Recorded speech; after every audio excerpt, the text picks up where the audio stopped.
Alô, alô, acadêmicos e acadêmicas do FuteClays, uma boa tarde a todos. Hoje vamos receber uma presença mais do que especial aqui na nossa live, o treinador Fábio Carilli. Vamos bater um papo aqui de primeira na nossa tela. Aproveite para se inscrever no nosso canal do YouTube. Alô, alô, todo mundo que vai entrando, se inscreva no nosso canal do YouTube. Daqui a pouquinho tem Fábio Carilli aqui na tela do FuteClays. Assim que ele fizer a solicitação de entrada, a gente vai colocar ele ao vivo. Treinador já campeão brasileiro pelo Corinthians, atualmente treinador do Al Ittihad. Boa tarde para todo mundo que vai entrando. Daqui a pouco tem Fábio Carilli na área. Sejam todos muito bem-vindos. Assim que ele enviar essa solicitação, a gente vai colocar ele ao vivo. Aproveite para se inscrever no nosso canal do YouTube, seguir o nosso Instagram e acompanhar. Alô, meu amigo João. Agora sim, Fábio Carilli fazendo esse acesso para a gente bater um papo sobre tática, sobre futebol. Ministro do Superior Tribunal do Trabalho, Caputo. Agora sim, Fábio.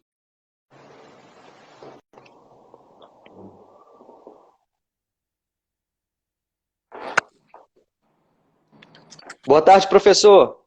Boa tarde, tudo bem?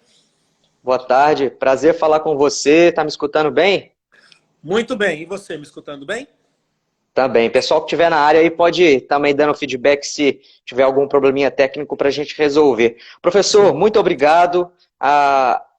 Espera aí, eu vou voltar. Acender a luz aqui para dar uma... Agora tá bacana. Professor, muito obrigado. A gente aqui do FuteClays, desde que iniciou esse período de isolamento social, a gente tem a missão de desenvolver o futebol pela educação, né, fornecendo muita capacitação. Já fizemos vários eventos presenciais e agora estamos abordando a internet, aproveitar para a gente estudar bastante futebol. Eu só tenho a agradecer ter aceito esse convite. Eu, particularmente, Caio, sou um fã do seu trabalho, da sua história como treinador. Então, só tenho a agradecer. Muito obrigado por estar participando aqui com a gente.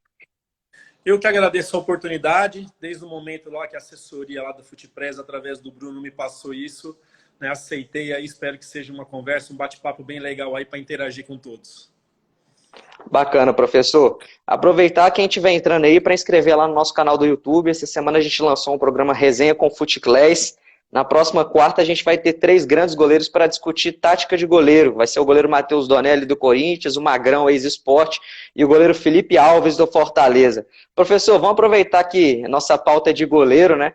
A gente desenvolveu aqui alguns assuntos para debater. O goleiro é uma função que hoje, taticamente, tem mudado bastante, né?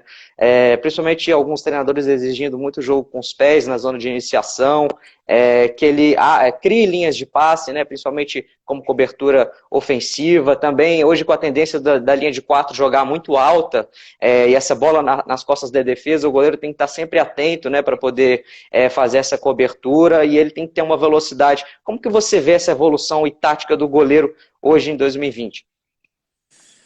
Bom, prazer primeiro, você falou do menino do Corinthians aí que chegou a trabalhar comigo, um grande potencial, você falou de um grande amigo meu que já aposentou, que é o Magrão, né? E o Felipe Alves, que nos encontramos em alguns jogos aí. Magrão, cara que eu gosto demais. Tá partindo para isso, mas olha que legal, em cima da sua pergunta, quantos questionamentos, né? Para você jogar com linha alta, você tem que ter zagueiros rápidos, né? Uma linha defensiva rápida, para jogar com um goleiro adiantado que saiba ter essa noção de jogo e tudo mais. Então é um conjunto, mas em cima da sua pergunta aí, é claro que isso está crescendo demais. Eu ainda acho que cabe muito e para mim goleiro tem que primeiro pegar debaixo da trave, né? E muitas vezes estão esquecendo esse detalhe de que vamos jogar com os pés e muitas vezes deixando de trabalhar outras situações. Mas é claro que com o tempo isso aí cada vez vai ficar mais forte, nós vamos ter que se adaptar com essa situação. Mas lembrando, cara, é um conjunto para que você também torne essa situação do seu goleiro jogar bem com os pés. Bacana, professor. E dentro desse conceito aí também, em termos de organização defensiva, muito se fala hoje na bola coberta e na bola descoberta. E a gente fez uma live aqui aí com o Donelli, garoto do Corinthians, ele me impressionou um conhecimento muito grande. Porque antigamente, tinha aquela brincadeira que quando a equipe está na organização ofensiva é o momento do cafezinho do goleiro, né? Que ele vai ali atrás do gol, passa o pano, toma água, e hoje ele tem que estar atento a tudo, principalmente no balanço defensivo, né? Que é como a equipe se prepara para defender em caso da perca da posse de bola.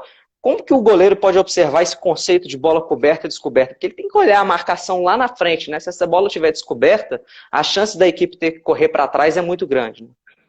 Com certeza, isso é algo que a gente trabalha muito.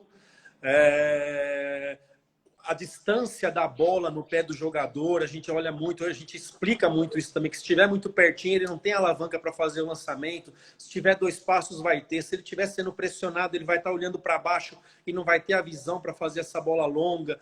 Então, a questão da bola descoberta, coberta e descoberta. Então, na hora, já, posicionamento de corpo do zagueiro tem que ser muito importante para isso, já ficar de lado e não de frente, porque até girar para começar a correr, então você estando de lado para a bola, de lado para o campo, você está pronto para correr para frente e para trás, né? E o goleiro também. Goleiro, a maioria, a gente observa muito na Europa, essas grandes equipes, que quando estão jogando alto, os goleiros ficam bem à frente e de lado, prontos para uma possível bola longa para fazer o gol do meio de campo e tudo mais.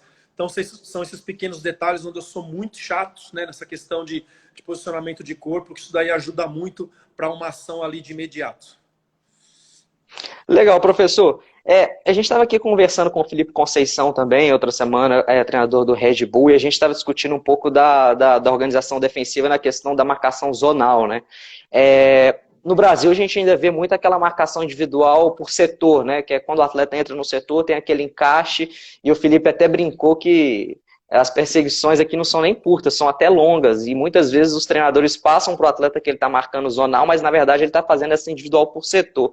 Por que você acha que no Brasil a gente ainda não conseguiu se adaptar, como na Europa, na marcação zonal? Você acha que o brasileiro sente falta dessa marcação homem a homem, sentiu o contato?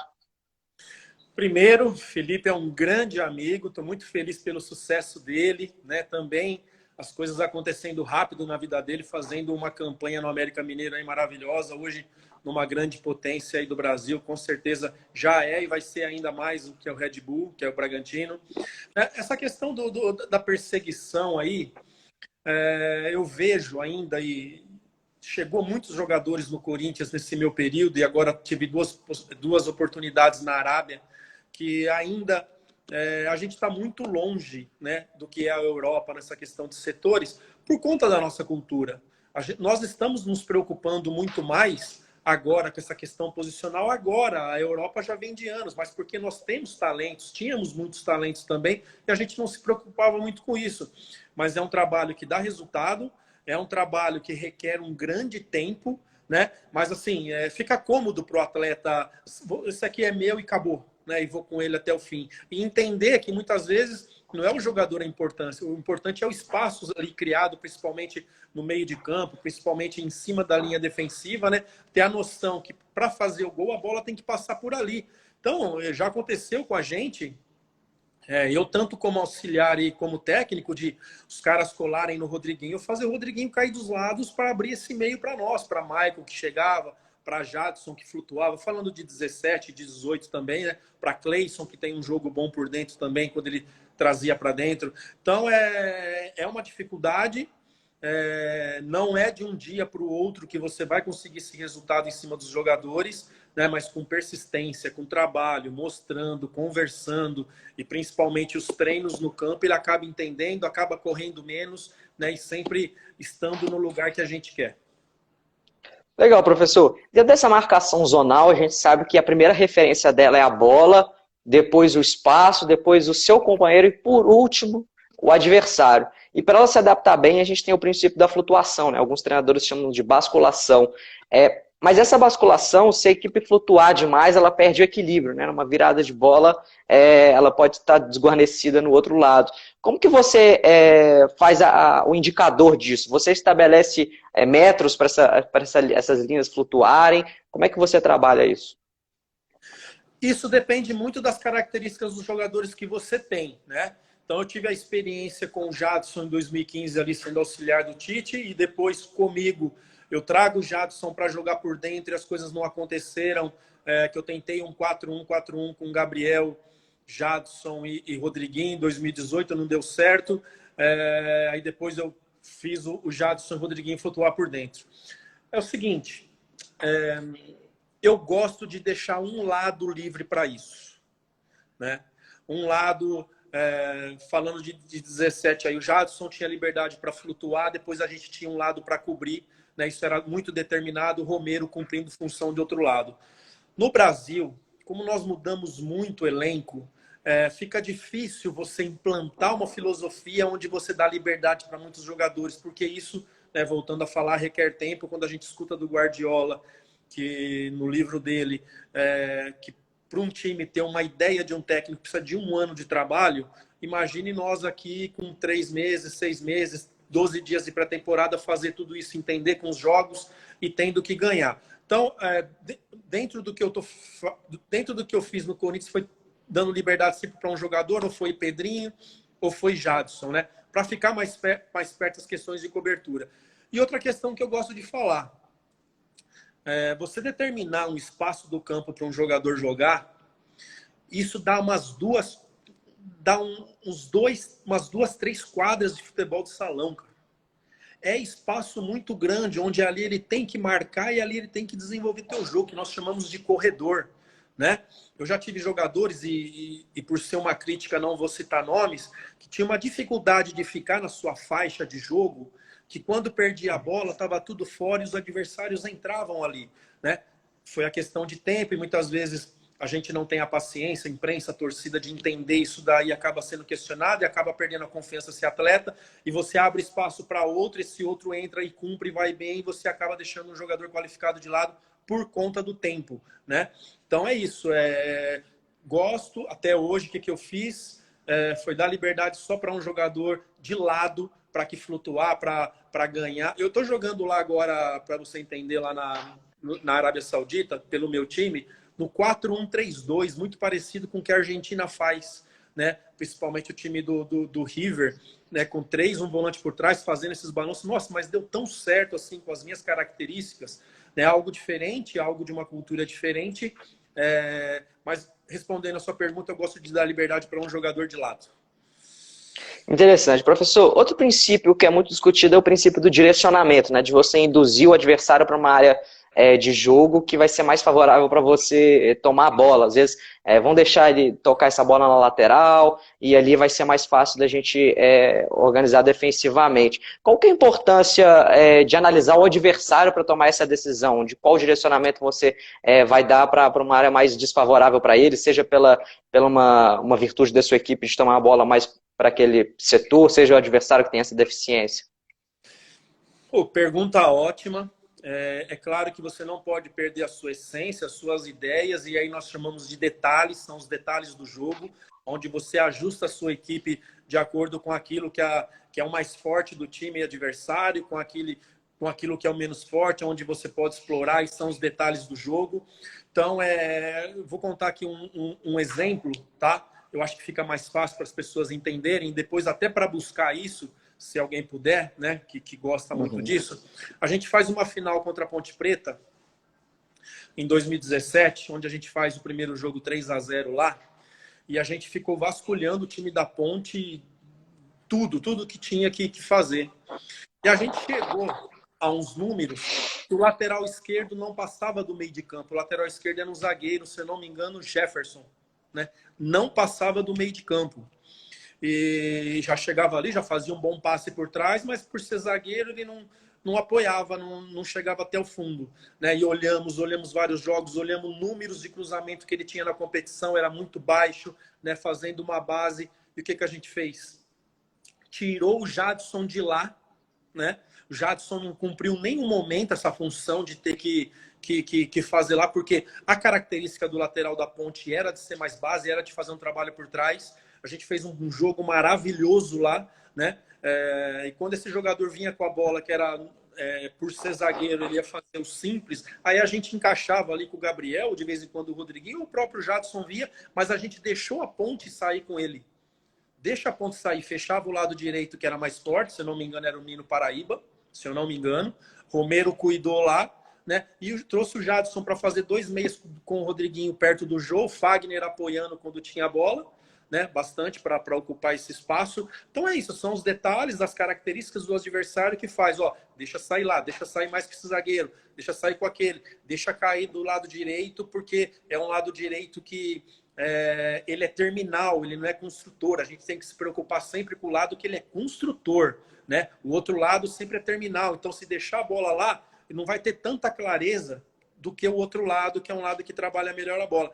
Aí, entre os detalhes do jogo, as características dos jogadores, e eu adoro isso, cara. Você não sabe. Se eu começar a lembrar aqui de detalhes dos nossos jogos de 17, de 18, e até mesmo 19, que a gente ganhou nesses detalhes assim, e os jogadores comprando a ideia. Pô, isso aí eu adoro isso, cara. Interessante demais. Professor, agora uma outra discussão é as equipes, você joga num 4-1-3-2, e hoje uma tendência enorme é os extremos muito abertos, né? O princípio da amplitude é praticamente regra aí para os treinadores. Como que defensivamente a gente pode anular essa amplitude? Alguns treinadores têm adotado uma linha de 5 e acabam, às vezes, sendo rotulados como defensivos, mas a gente tem um exemplo, por exemplo, do Atalanta no italiano, que é o ataque mais positivo, jogando com 3 zagueiros. Outros treinadores optam pela linha de 4 mais espaçada. Como que você vê essa questão de anular a amplitude do adversário? Esse negócio aí de números aí, cara, ele é um pouquinho complicado. É claro que eu tenho as minhas preferências, mas eu não sou amarrado em nenhum sistema, né? Eu penso para a próxima temporada no meu time lá fazer 3 zagueiros pelas características dos jogadores que eu tenho. Se eu conseguir 2, 3 peças lá, a gente viu a Holanda fazer uma Copa do Mundo maravilhosa aqui no Brasil jogando com 3 zagueiros. São Paulo sendo campeão do mundo com 3 zagueiros. Então a gente não pode se amarrar só numa ideia, sendo que a característica dos jogadores do seu time pode te mostrar uma outra coisa. A questão da amplitude, cara, eu acho assim, você tem o com bola e o sem bola. Tem um jogo que ele é muito legal para analisar isso, onde o Tite faz uma linha de 6 para marcar. Foi o jogo do Atlético Mineiro. O Atlético Mineiro, um time chato, cara, em 2015. Eu estava de auxiliar no banco, esse jogo que o Tite fazia o revezamento dos auxiliares, e eles afundavam o Marcos Rocha e o Douglas Santos ao mesmo tempo, trazia Luan e Dátolo por dentro para se juntar com Giovanni Augusto, né? Então virava 5 jogadores por dentro com os 2 zagueiros lá. Então Jadson e Malcom baixaram que nem nunca. A gente tem fotos e imagens desse jogo com uma linha de 6, né? Porque se o lateral fica aberto nesses jogadores, abre espaço por dentro, né? Se sair para marcar lá, abre espaço entre as linhas defensivas. E o Tite armou isso daí com a bola, vamos sair tocando, que era um time muito qualificado de 2015, né? Mas com a bola esses caras cumpriram, ganhamos de 3-0 lá, praticamente decidiu o título de 15 com uma linha de 6. Então, eu no Corinthians cheguei a fazer muito linha de 5 com o Romero sendo esse cara. De se juntar mesmo, colocando ele do lado mais forte do adversário, né, o lateral, o lado mais forte, o Romero se juntava com o Arana ou com o Fagner, em 18 com o Fagner ou com o Sid Clay, para dar liberdade para o outro lado para o Jadson. Eu vejo que assim, um lado vai ter que cumprir muito para que você não comece a tomar bola na diagonal e bola nas costas. Agora, professor, a gente fala muito de sistema tático, né? Até a análise geral dos comentaristas do brasileiro, porque tem que mudar de sistema. Mas a gente sabe que hoje em dia os sistemas táticos eles são muito híbridos, né? O Guardiola brinca no livro dele que na hora que a bola começa, nem ali os jogadores estão naquele posicionamento. E ele fala que são meros números de telefone, ele faz essa brincadeira, né? Então a gente pode concluir que os princípios de jogo, os comportamentos são muito mais importantes e o sistema tático deixou de ser aquela principal referência de posicionamento em campo, referência estrutural da equipe. Sem dúvida. Tá? Sem dúvida nenhuma, eu falo isso nos meus cursos que eu dou na CBF. Isso é muito bonito para a TV, para o início do jogo. Vai jogar no 4-2-3-1. Aí coloca lá, você vai ver o jogo, nem ficou no 4-2-3-1, né? Isso aí você vê o 4-4-2, as duas linhas montadas com 2 flutuando. Você vê um 4-3-3, você vê um 4-1-4-1 e você não vai ver o 4-2-3-1, cara. É legal para a TV, bonito, isso tudo. Só que é a bola que te mostra o seu posicionamento, né? 4-1-4-1 do Tite, o básico com bola era um 4-3, muitas vezes o Jadson ficando na frente desse losango, Ralf, Jadson, Renato e Jadson, né? Então 4, um losango e 2 na frente, Malcom e Wagner Love, aquele time que foi campeão brasileiro. E para marcar, muitas vezes virava um 4-5-1, porque Elias e Renato baixavam na linha do Ralf, né? Malcom e Jadson cumpriam a função, virava um 4-5-1, né? E todo mundo fala do 4-1-4-1 e muito pouco foi 4-1-4-1. Em poucos momentos foram 4-1-4-1. Então isso é muito bonito para a TV, mas na realidade é a bola que determina o adversário, as características do adversário que determinam um detalhe ou outro dentro de um princípio, né? Você tem o seu princípio e dentro desse princípio você ajusta. Agora, professor, uma outra coisa que confunde também é o sistema tático que é muito utilizado hoje na zona de iniciação ali, é a saída de três, né? Também chamada de saída lavoupiana. Eu tenho discutido com alguns atletas, alguns treinadores aqui na nossa página, que às vezes eu observo que essa saída lavoupiana ela tem duas razões de ser, né? Uma que saindo com três, a tendência é que o adversário avance só dois para marcar essa linha, ao invés de avançar três se fosse uma linha de quatro. Então você, com menos passes, consegue avançar territorialmente no campo. E a outra é uma superioridade numérica no meio, né? Porque se você avança dois laterais, você vai ter dois a mais no meio. Mas você acha que às vezes falta o entendimento de que esses zagueiros e esse volante que encaixa também precisa ter uma qualidade de passe melhor, porque não adianta você chegar na linha do meio e depois quebrar a bola de qualquer jeito. Com certeza, com certeza. Você precisa ser muito qualificado, você precisa ter um volante que tenha uma boa saída de jogo, você precisa ter um volante que tenha muita leitura de um perigo da bola, porque você pode ficar num sistema de três zagueiros, muitas vezes o volante sai, mesmo no aperto, já quer aparecer para jogar na frente, com os dois laterais lá em cima, e você toma contra-ataque. Com certeza, não queira fazer algo que não dá, né? Então a gente sabe que muitos goleiros ainda têm essa dificuldade, ainda mais esses goleiros que são grandes assim, mas que dá para ajustar. Eu fiz uma situação contra o Santos que valeu muito em 19. Eu já coloquei 3 jogadores lá em cima e a gente empata um jogo de 0-0 no Campeonato Paulista, que muitas pessoas falam que foi o melhor jogo do Campeonato Paulista, esse de 19, durante a fase classificatória ainda. Eu coloquei os 3 jogadores lá em cima para dificultar mesmo aquela ideia do São Paulo e deu muito certo. Foi um jogão, deu muito certo. Mas você precisa ser muito qualificado, né? E para isso, nós não temos muitos zagueiros qualificados no nosso país, porque os que se destacam logo vão embora, né? E você começa a ter dificuldade nesse setor de sair para a bola. Certo. E, professor, com relação ao seu treino, muitos treinadores dividem a relação de número de jogadores por treino em individual, setorial, intersetorial e coletiva. Alguns ainda colocam a tática de grupo. O que é individual para você? Até um jogador, setorial já é 2, intersetorial é 3, 4, você divide isso por número? Trabalhamos setores sim.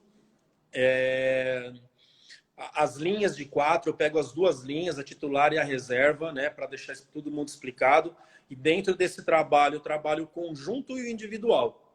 Daqui a pouquinho começo a lançar umas bolas para tirar com o pé não dominante, daqui a pouquinho uma bola aérea em cima dele, daqui a pouquinho vem para o balanço defensivo, passa pela situação de trabalho de meio de campo e de ataque. Infelizmente, nós conseguimos fazer isso só na pré-temporada, quando tem pré-temporada. Porque quando é domingo e quarta, esquece que não dá. Joga domingo, recupera segunda, quarta, você já está na véspera do jogo, onde você tem que ir para um conjunto ali muito rápido, porque ele está dando 48 horas do jogo ainda de domingo, né? E você tem que ter esses cuidados. Mas quando a gente tem pré-temporada, igual aconteceu em 17, tivemos 32 dias de trabalho, né, para começar o Paulista. Nós estreamos no Paulista dia 4 de fevereiro de 17, aí eu consegui fazer muito. Mas depois não, depois é muito aquele jogador que está menos descansado, que está mais cansado ou menos descansado para trazer e fazer um individual só com ele mesmo. A gente não consegue fazer isso, que é muito ruim. Diferente da minha experiência agora na Arábia, né? Jogamos a cada 7, 8 dias, né? Então você recupera, você faz o atleta ser mais atleta, você explica tudo e com isso os jogos são melhores, assim, na questão do entendimento e da parte física também. Né? Então lá é isso, eu trabalho, tem um dia que eu tiro lá só de setores, né? Eu fico com a parte defensiva, um fica com o meio de campo, o Leandro fica com a parte ofensiva, e a gente consegue programar uma semana perfeita para nos preparar para um jogo. Professor, agora vamos falar dos meias, né? Muita gente às vezes fala que o camisa 10 acabou e tal, mas a gente observa que as equipes hoje marcam uma compactação ali de 25, 30 metros e, na verdade, esse meia está muito espremido entre linhas, então ele está recebendo essa bola cada vez mais de costas para o gol. Como que você avalia essa questão, né? E faz mais importância ainda do volante ter, porque quem vai enxergar o jogo de trás acaba com o volante e o meia hoje em dia já recebe muito essa bola de costas, né? A questão do meia aí, eu tive dois jogadores nesse meu período de Corinthians aí, jogadores que gostam de jogar de costa, que sabem usar o corpo. Um é o Douglas, né, que tá no Avaí, agora estava no Avaí, que jogou no Grêmio, que sabe colocar o corpo no adversário e gira, e o cara não toma a bola e dali ele consegue. Outro que sabe jogar de costa, porém já não é de prender tanto, mas tem a facilidade de sair para a direita, para a esquerda, é o Rodriguinho. Né? Ele gosta desse jogo de vir buscar de frente, mesmo com o volante colado. E a maioria dos outros jogadores já não gostam, ou pela questão de não saber usar o corpo, que isso você consegue melhorar um pouco mais, tem que ser do atleta, tem que ser o dom dele entender disso daí. Não, eu posso mais do que eu treine para proteger essa bola, não é fácil, mas está acabando sim. E vejo que não é no Brasil, é no mundo. Né? Você pega jogadores aí, o Messi é um cara que fica flutuando, que não joga de costa também. Não tá vindo na minha cabeça agora um jogador que faça isso hoje, pensando rápido assim, não está vindo um jogador. Um Thiago Neves, que sabe fazer isso também, que já está numa parte final de carreira aí, né? 33, 34, 35 anos, não sei agora. Mas está faltando, cara. E eu acho que a nossa base ela está sendo um pouquinho prejudicada na questão de revelar, na questão de trabalhar melhor esses jogadores, desde a base, colocar a bola, fazer ele proteger tudo mais, porque os nossos técnicos das categorias de base estão sendo muito cobrados por resultados. Então, lá no Corinthians, falando de um modo geral, subiam os jogadores que taticamente com uma leitura muito legal, mas uns erros técnicos assim que é um absurdo, que não faz mais o que a gente fazia na minha época que eu jogava. Tinha um dia só de trabalho técnico, né? E você conseguia melhorar isso, e melhorar muito. Mas é algo que os jogadores vão ter que se adaptar. O que está acontecendo? Normalmente está jogando meia de fora para dentro, que nós chamamos, né? Que foi o Jadson, que foi o Pedrinho. Quem mais que a gente pode falar que está jogando aí? Um Ele próprio recebe de fora e traz para dentro, é isso? Com a ele, condução. ele se movimenta de fora para dentro para abrir linha de passe já de frente. Né? Não que ele receba na ponta para encarar. Né? Que você pega o Jadson não é um cara driblador. O Jadson é um cara de passe. Então ele saía, ele tinha assim um entendimento para saber qual que era essa hora que ele tinha que entrar ali entre os volantes e os zagueiros. Né? Ele tem que ter a sabedoria, a leitura, o momento certo de entrar. Por mais que você treine, é no jogo que vai te mostrar e você ter essa percepção.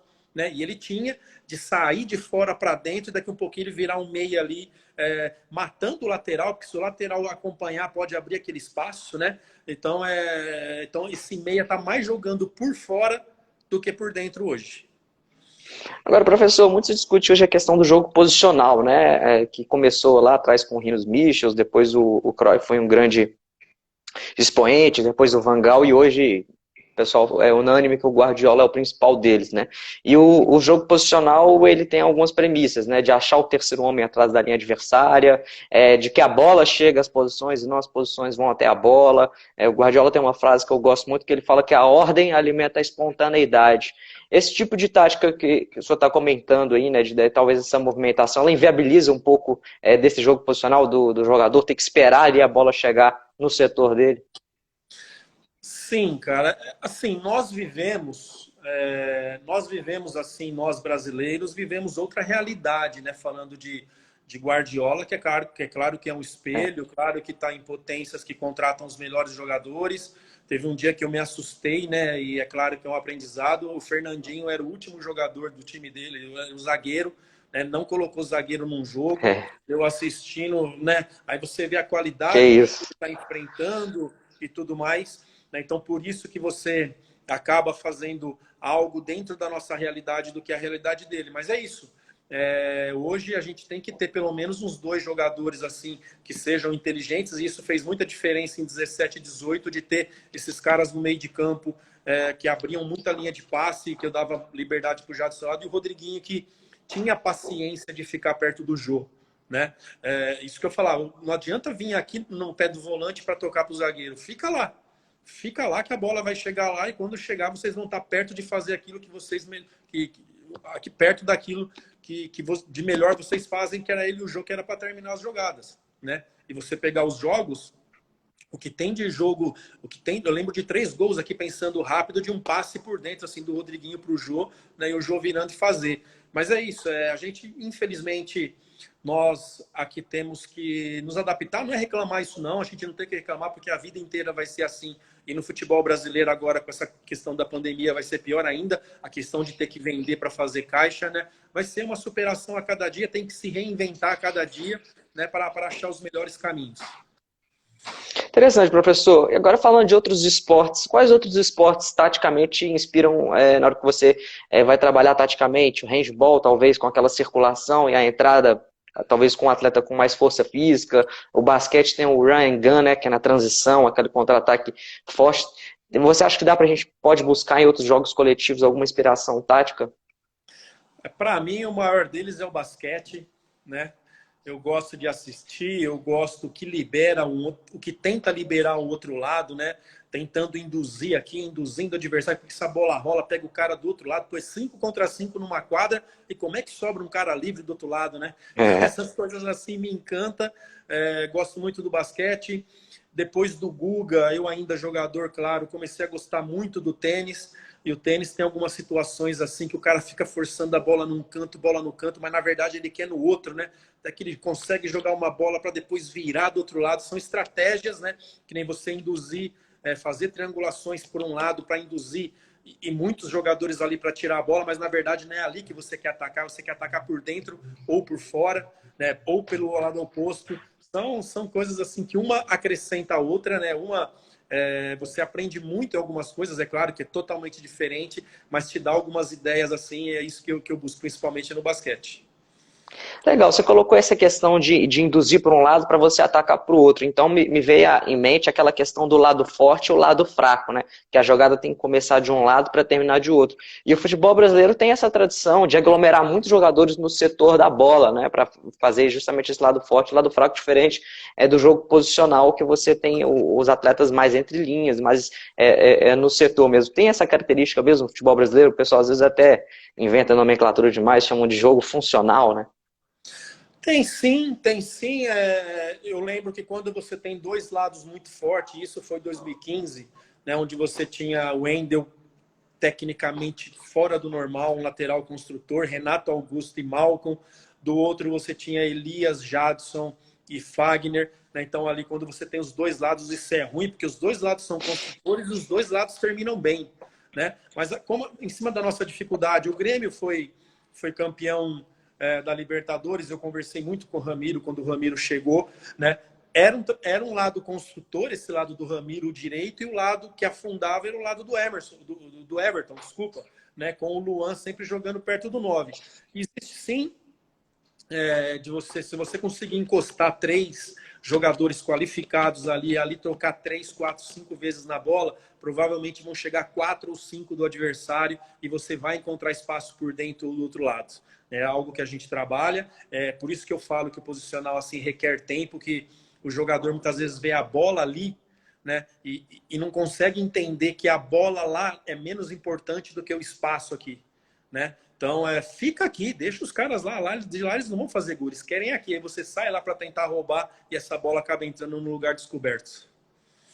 Legal, professor. Agora falando em termos de metodologia de treino, mais um pouquinho, muito se discute hoje a questão da metodologia sistêmica, que é um gênero, né? O pessoal acha que periodização tática e metodologia sistêmica é exatamente a mesma coisa, mas existem outras formas sistêmicas de treinar, outras teorias. A periodização tática é uma, que é do Vitor Frade, que é de Portugal. E muito se questiona hoje os treinos analíticos, né? Como que você trabalha o seu macrociclo, como que você divide isso, se tem como, por exemplo, um treino analítico, você colocar o estado de jogo, o atleta entrar em estado de jogo num treino analítico, como que você tem visto essa discussão de metodologia? Isso funciona muito para nós, assim, eu, para falar a verdade, tenho pouca experiência, assim, de pegar dias de trabalho, né, mesmo ficando todo esse tempo no Corinthians, a maior questão mesmo aí de entender isso daí foi nas pré-temporadas, quando a gente teve longas pré-temporadas, que eu lembro de 15, lembro de 17, que foram mais de um mês. Mas eu gosto de ir pelo macro, né? Para começar a entender espaço pequeno, muito volume de trabalho junto com a preparação física, junto com o preparador físico, acompanhando o que está sendo esse volume, essa intensidade de jogo. Daqui um pouquinho, já não perder tempo, já vir por organização, já fazer atacar em cima de uma organização defensiva, né? Eu acho que, falando de setores um pouquinho, eu acho que se um técnico chega num time hoje, ainda mais no meio de competição, e querer fazer tudo, ele não faz nada. Eu acho que ele tem que se apegar, sim, a alguma situação que não esteja funcionando, né? A parte defensiva minha tá ruim, se apega lá. A parte ofensiva tá ruim, se apega lá e aos poucos vai colocando as suas ideias. Mas é isso. Primeiro, ter uma ideia de jogo. Segundo, trazer trabalhos dentro dessa ideia. Né? Se você tem um time leve, perde, pressiona. Se você já tem um time mais pesado, recuar e posicionar. Então, são variações aí de acordo com aqueles jogadores que você tem na mão. E outra questão também é a questão de trazer, que você falou, né? A ideia de um jogo dentro de um trabalho. Né? Quando a gente tem a semana aberta, a gente consegue fazer isso sim. Né? Sempre na quinta-feira, assim, a gente consegue mesclar tudo e trazer para uma situação mais real de jogo, porque a gente jogou no domingo e vai jogar só outro no domingo, a gente consegue fazer isso sim. Interessante, professor. Agora vamos falar um pouco da sua liderança na beira do gramado, né? Muita gente diz que aquele treinador que canta muita jogada atrapalha, toca aqui, toca ali. Como que você, ao longo da sua carreira, foi trabalhando essa questão? O que é possível, né? O treinador ele tem várias limitações na beira do gramado, né? Tem a questão emocional, tem a questão da visão do campo que já não é tão boa, ele não consegue lembrar de tudo depois também. Como que você foi observando, isso aqui não funciona, isso aqui funciona ao longo da sua carreira? Eu na beira do campo, maioria das vezes, vamos dizer aí 80% ou mais, sempre fiquei quieto, mais calado. É a semana que te mostra, é o treino que te mostra, não adianta. Eu vim de uma geração que não tinha muitos conhecimentos na questão de vídeo, de você saber do adversário, então você se preparava para o jogo e só lá dentro de campo você ia entender. Então era a época do pega-pega, vamos, vamos. Hoje isso acabou, né? Hoje a gente já leva tudo determinado para o campo. Claro que você sempre tem umas 2, 3 lideranças que você já deixa avisado, já deixa uma outra situação treinada. Se não tiver dando certo essa, só um toque assim para um volante ou para um zagueiro ou para um meia. Se eu te der um toque é porque a gente tem que mudar, tem que ajustar em cima daquilo que foi trabalhado. Eu não vou fazer nunca algo que eu não treinei, porque se aquilo que você treinou não está dando certo, que garantia daquilo que você não treinou dará certo? Então, eu gosto de ficar ali mais observando, mais quieto, e sempre quando eu tiver que falar, já é para um jogador, para que esse jogador possa transmitir para o restante do grupo. É claro que todo o grupo já está sabendo dessa mudança, né? Mas vai esperar o toque de um jogador e esse jogador sempre vai estar olhando para mim. Então, só de fazer assim, ou mantém, né? Ou assim mantém, já entende e continuam dentro de campo, dentro daquilo que foi treinado. Interessante, professor. Vendo jogos, né, na Europa, principalmente, a gente observa uma capacidade muito grande dos atletas das equipes terem a mesma leitura do jogo. Eu gosto muito do Vitor Frade, quando ele vai explicar a periodização tática, ele usa o exemplo da tonalidade azul. Se você virar para o seu elenco e falar azul, cada um vai ter uma diferença de tonalidade pequena entre uma e outra. Você que tem que trabalhar o elenco para a soma de cada tonalidade que cada um enxergar, no final deu o azul que você, treinador, enxergou. Como que você tem trabalhado isso? É muita questão também de convencimento do atleta, os comportamentos do jogo. Como você trabalha isso? São 3 situações, né? Eu aprendi, e aprendi com o Tite isso, que é importante você conversar, é importante ser na base de uma conversa, é importante ser na base de vídeos, de imagens, e a importância do trabalho. Muitas vezes alguém vai ter facilidade no escutar, vai ter a facilidade no olhar e vai ter a facilidade no trabalho. Então você consegue atacar todo mundo, né? Então é isso que eu faço. Então tem a conversa, tem o vídeo e principalmente tem o trabalho de campo, né? Fica muito fácil de entender, fica muito fácil de muitas vezes Tem pessoas que, assim, você está com um grupo de 30, 35 jogos, 30, 35 jogadores, você está falando com ele, o cara está pensando longe, não concentra. Isso aí faz parte, né? Tem aquele do vídeo, que o vídeo com imagens, esse mesmo que falando não entende ou não tem a concentração, por vídeo ele já concentra, né? E tem aquele que gosta de ir pro trabalho, tem aquele que com vídeo já tá bom, já não precisava nem treinar mais, porque já entendeu tudo que tem que ser feito. Eu vou trazer como exemplos, assim, dentre outros, é o Rodriguinho. Né? O Rodriguinho, você fala uma vez para ele, esquece, ele vai fazer o que tem que ser feito.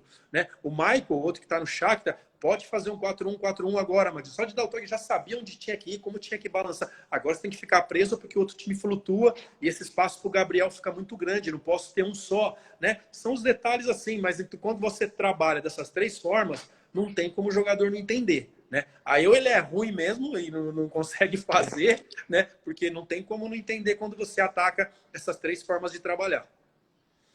Interessante, você está falando essa questão de explicar para o atleta, lembrando mais uma vez do Guardiola, no livro dele ele fala que tem dois tipos de atleta, né? Aquele que tem uma facilidade de assimilar rapidamente o que o treinador está pedindo e o outro que você tem que explicar mais tempo, né? Hoje o futebol é muito mais complexo, né, professor, do que 20, 30 anos atrás.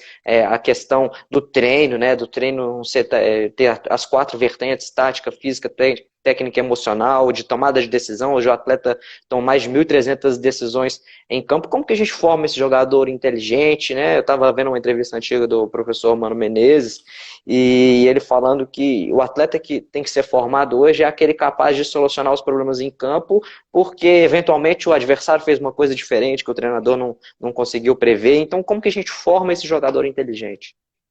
É muito difícil, cara, não é fácil. Isso eu costumo dizer assim que você pode melhorar essas lideranças, algo que está faltando muito para nós. Eu, na minha época, assim, que eu jogava, não fui um grande jogador, mas joguei em alguns times aí, Campeonato Brasileiro e tudo mais. Nós tínhamos 2, 3 técnicos dentro de campo e esse cara já conseguia. Aí depois, como auxiliar, eu tive o Paulo André, tive o William Capita, que rapidinho tinha a leitura do que estavam acontecendo. E só de sentar com essas pessoas, você vê que são pessoas diferentes, são meus amigos, né? O William vira e mexe encontros com ele, Paulo André agora no Atlético, sempre falando com ele. Vira e mexe, assim, eles já sabiam e davam um toque para o banco. E, pô, é tanta confiança de um cara que está dentro do campo que na hora o Mano ou o Tite, pô, para ele estar falado alguma coisa que porque vai ser melhor aquilo, né? Então é muito complicado. A nossa geração, nós temos que acostumar, é uma geração que está muito envolvida com tecnologia, tirou o foco de muitas coisas de ser essa pessoa mais centrada. Eu acho que é difícil você manter um jogador hoje dentro de campo para fazer um complemento de trabalho. E é claro que com tudo isso vai se perdendo essas lideranças, vai perdendo essas leituras de jogo. Hoje, por um lado, para o técnico ficou muito bom de trabalhar, mas por outro, os jogadores estão muito cômodos, porque está chegando tudo mastigado para eles. Né? Muito mastigado. E com isso, eles tiram a necessidade de ter que ficar assim, o treinador vai me trazer tudo. Né? Então a gente vem de uma geração assim que não, a gente tinha que estar atento ali nas leituras. Eu como zagueiro e lateral esquerdo, que joguei quantas vezes ajudei, né, de chegar na beira do campo, se a gente ajustar aqui, vai ficar melhor para ganhar um jogo ou para parar de sofrer, enfim, dependia do jogo. Mas infelizmente está tudo tão mastigado que a gente está perdendo essas lideranças. Professor, muito legal que você tocou nesse ponto aí dos atletas intelectualizados, né?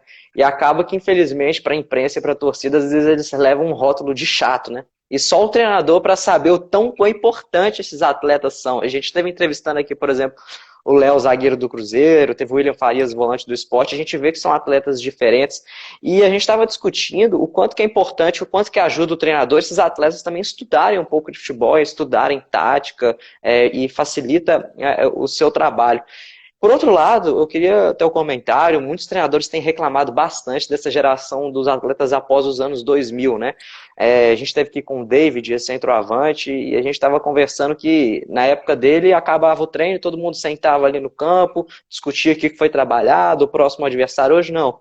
Já vai direto para o vestiário, para o WhatsApp, para o Instagram, namorada, toda aquela questão superficial. Como que você tem lidado com esse desafio desses atletas que são rotulados atletas dos melhores momentos, né? Não querem assistir um jogo completo, que é tudo só no melhor momento, tudo instantâneo? Mas vou voltar a falar. Ainda bem que tem gente falando sobre isso. Eu já falei em várias entrevistas, em várias exclusivas, em coletivas sobre isso. É uma geração difícil, é uma geração assim de pouco interesse, é geração que para ficar ali para bater uma falta, tô com uma dorzinha na perna e você não sabe se é ou se não é e não fica. Infelizmente, cara, isso que o David falou, eu sou um pouquinho mais velho que o David, né? Não lembro que ano que o David é, eu sou 73.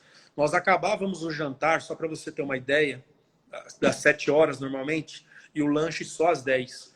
Então, 93, 95, 98, não tinha celular. Não tinha. Né?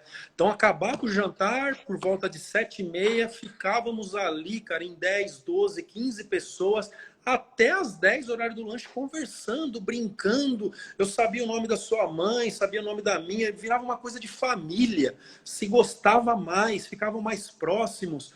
Jogadores saíam juntos para passear, para andar, para beber, para a noite, sei lá o que for, vivia junto. Hoje é muito separado. Então, quando você fala do Léo, é a geração das melhores que está ficando, de um William Farias, também a geração, infelizmente, está acabando. Eu tive pessoas que me ajudaram demais no Corinthians em 17, que eram pessoas que é da geração antiga. O Jô já com quase 30 anos, que hoje está com 33, eu acho, o Jadson com 36, né? O Balbuena, que veio daquela escola paraguaia, uma vontade de vencer, o Pablo, que é lá do Maranhão, zagueiro, que talvez não tinha nada e não se apegou tão novo a essa questão de celular e videogame. Então hoje a molecada, às 7 horas já começa o jantar, 7h15 não tem mais ninguém, né? Cada um vai, come rápido para voltar para o celular, para voltar para o videogame, para voltar não sei o quê. E isso está perdendo um pouco o foco. Vou trazer 2 detalhes, já que eu falei deles. Paulo André e o William Capita, né? Toda a concentração, eles iam no Cifute, análise de desempenho do Corinthians, e pegava, depois de treino, Poxa, já se que preparando, legal, cara. pegava o pendrive do adversário e ficava no seu quarto ali 1 hora, 2 horas assistindo o adversário. É a profissão do cara, ele tem que se preparar para aquilo e para fazer bem, né? Entre outros, né? Fábio Santos, enfim, Ralf, mas Paulo André Williams, em todo jogo, toda vez, já prepara aquele pendrive para mim. Né? O cara ficava ali na cama, descansando e analisando, já se preparando para o jogo, né? Além dos treinamentos, olhando tudo aquilo, e é claro que ajudava numa parte tática também, porque ele já estava preparado para muitas coisas. Infelizmente, a gente está numa geração aí que não é fácil, vamos ter que nos adaptar, né? Vamos ter que nos adaptar, e a adaptação é essa, falando, mostrando e principalmente treinando. Professor, a gente já está encaminhando para o final aqui, uma última perguntinha. O Bruno me falou que o senhor tem outro compromisso daqui a pouco. Já agradeço ao Bruno, todo o pessoal da Footpress, sempre muito atencioso com a gente. Professor, você acha que o videogame, de alguma forma, nesse aspecto, pode substituir, né? Porque o fato do atleta ali estar jogando futebol, mexendo na configuração, é bobagem, até aumenta o nível de estresse dele. O que você pensa? Você fala no videogame, futebol? De futebol, porque às vezes ele está mexendo na configuração, ou você acha que não ajuda, não pode substituir de alguma forma isso? Eu vou falar uma coisa pra você, cara. As minhas últimas experiências não era nem o futebol. Pô, teve um dia que a gente chegou lá por um almoço, cara, dia de jogo.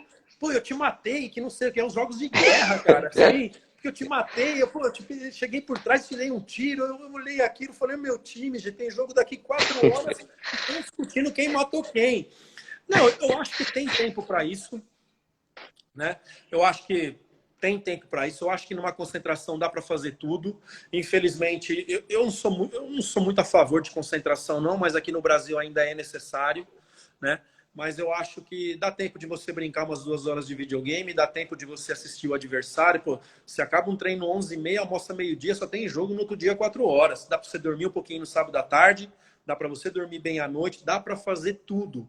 O problema é que estão fazendo só um negócio. E o pior, já passei em quartos assim, os caras assim na beira do campo, todo torto, e horas, 4, 5 horas na ponta assim, e aquela tensão, não descansando, não relaxando nada. Tem questão da vista também, né? E tudo, o estresse aumenta, né?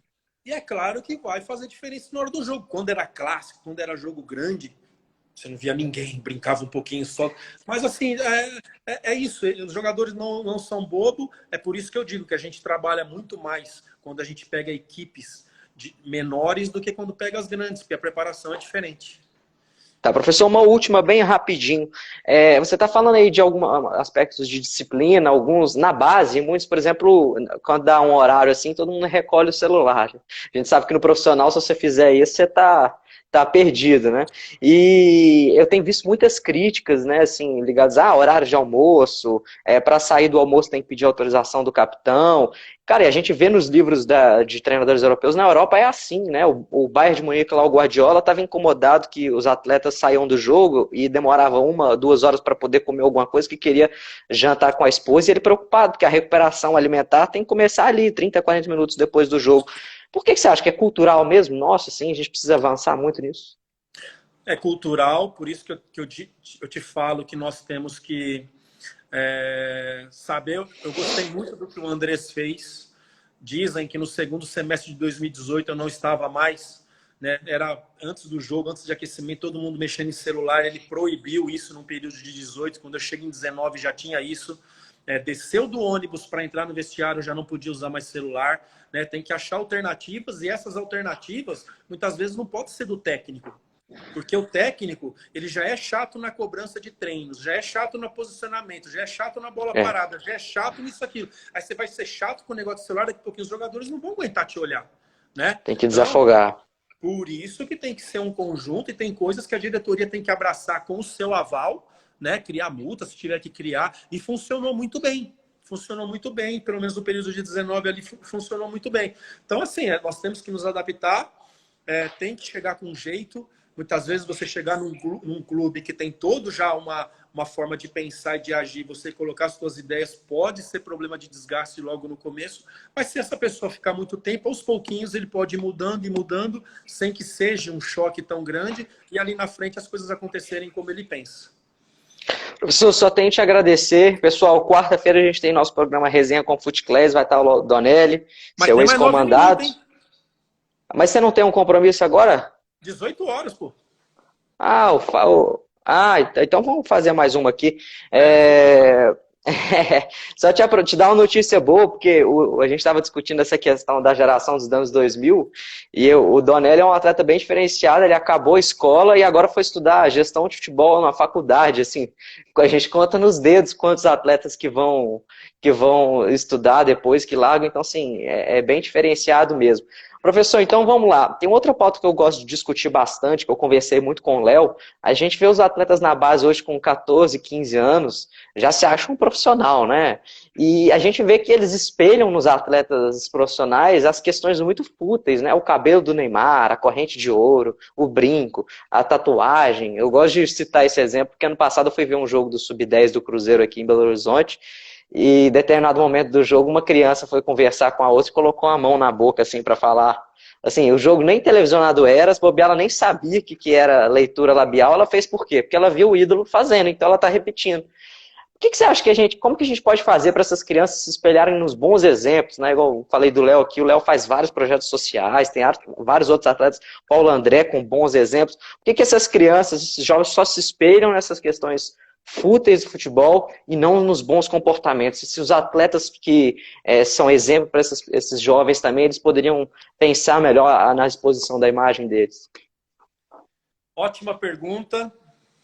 É algo que não é fácil, porque muitas vezes não vem nem da cabeça do jogador, muitas vezes vem de família e de amigos, né? Pô, você tem que ser que nem o Neymar, você tem que ser que não sei o quê, porque faz a tatuagem, que faz não sei o quê, o menino compra essa ideia. O Pelé fala numa das entrevistas, quem me falou isso foi o goleiro que foi do Fluminense, fiz uma live com ele esses dias. Como é que me foge o nome, gente? Bom, eu lembro já. Perguntaram para o Pelé o que foi fundamental na sua vida, na sua carreira. Sabe o que ele falou? Me cercar de boas pessoas, me cercar de bons amigos, né? Então, mas como é que me foge o nome do homem, gente? Um pouquinho eu lembro. E com isso, é isso. Então, muitas vezes é a influência das outras pessoas. Outra coisa que eu quero falar sobre essa questão do interesse também, do jovem, essa lei Pelé, para muitas coisas foram boas. Mas para essa questão de garotos que com 16 anos, se tiver qualidade, já aprende com salário bom, e tem jogadores de 16, 17 anos ganhando bom com contrato de 5 Não, anos. com 10 anos com contrato de fornecimento esportivo, já, né? Então já é uma acomodação, as coisas estão chegando muito fáceis para esses jogadores, né? Então eu lembro que eu venho de uma geração que você tinha que jogar bem esse ano para renovar para outro ano para ir para uma coisa melhor. Então hoje não, hoje o menino com 19, 20 anos, 18 anos, 17, não sei, já faz um contrato maravilhoso de 5 anos porque fez uma Taça São Paulo boa e se tiver a cabeça junto com a família, não precisa mais trabalhar em 5 anos, né? Do jeito que tá, se tiver inteligente montar o negócio, não vai montar. Então essas são as dificuldades, mas essa questão aí não é fácil, essa questão de exemplo. Só para falar do exemplo, eu pego jogadores jovens que falam do Cristiano Ronaldo, por exemplo, que só vê o Cristiano Ronaldo fazer gols. Mas não vê que quando ele jogava de lado, o quanto que ele baixava para marcar. Tem milhares de lances dele baixando com o lateral lá e chegando. Cristiano Ronaldo faz gol. Não, mas para fazer gol, o que ele faz lá também? Lances de competitividade do Messi. Né? Quer ser o Messi, mas o Messi faz isso aqui também. Né? Do Robin, de não sei o que. Vocês gostam? Você só vê ele lá, você não vê o que ele faz sem bola, né? Então é com imagens e mostrando, e eu gosto de perguntar qual que é a sua referência, quem que você quer ser. Aí a pessoa fala, quero ser o Messi, então vem aqui. O Messi faz tudo isso, ó, né? Então a gente monta materiais... Fora o extracampo, né? Fora o extracampo, com certeza. Mas a gente monta esses trabalhos assim para abrir a cabeça do atleta também. E te dar uma sugestão, tem um livro muito legal que chama CR7, Os Segredos da Máquina. De vez em quando eu empresto para alguns atletas lerem, e a atleta tem essa rejeição de ler, né? Mas aí às vezes eu apresento, não, é o CR7, então ele baixa a guarda um pouco, acaba lendo e é muito legal. Depois vou te mandar ali PDF, é muito bom. Professor, ótimo. Último minutinho. Outra situação legal é do Michael Jordan, né? Que está mostrando o seriado dele aí de treino, de repetição, para ser o que ele foi também. Última perguntinha para a gente matar 2 minutinhos aqui. A gente tem discutido muito a figura do intermediário, né? Eu estava lendo o livro do Alex Ferguson e ele fala que o intermediário ele não tem, cai nas graças do atleta, da família, trabalha ele muito como mercadoria. E o Harry Redknapp, que é um treinador acho que inglês, ele falando que antigamente os atletas, quando não estavam jogando, procuravam um diálogo. Pô, professor, por que eu não estou jogando, né? E tal. E hoje não. Hoje eles preferem ir no intermediário, o intermediário liga para a direção, a diretoria pressiona o treinador. Como que você vê? Você acha que o treinador perdeu um pouco de espaço no vestiário por causa disso?